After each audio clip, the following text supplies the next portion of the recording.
It's the small things, like making dinner together, that Curtis Brooks treasures with his wife. We do watch quite a few movies together. I think that's one of our biggest hobbies, swimming. It's something that Curtis wouldn't have imagined for himself, because at the age of 15, he was sentenced to life without parole. I used to even have dreams that I got a call and said, "Hey, you're getting released." So I've always held to that belief that death in prison wasn't my destined end. In 1995, 15-year-old Curtis was homeless in Colorado.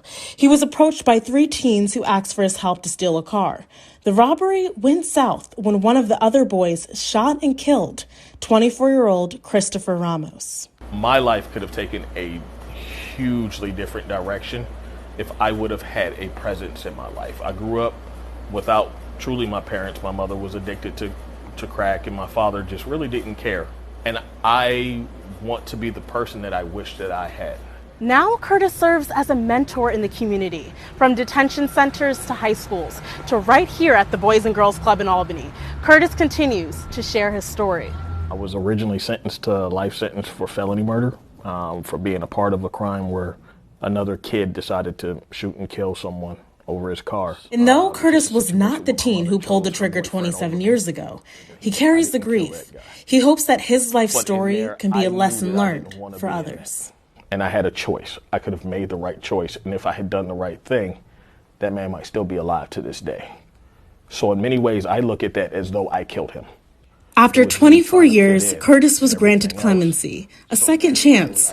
But many teens across the country are still facing a life behind bars.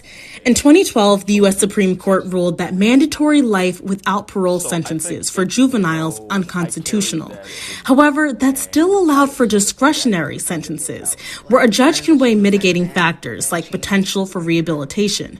The Sentencing Project found that at the start of 2020, there were a little over 1,400 juveniles still serving life without parole. When was like your first change in demeanor to you becoming the way you are now?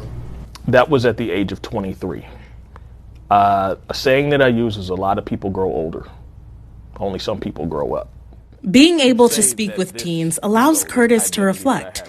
He would tell his younger self this. Is you're good enough. That's what I want any kid that hears me talk to understand. I was a kid that I sacrificed myself to try to please others because I didn't think that I was good enough. Kara Burnett, Spectrum News.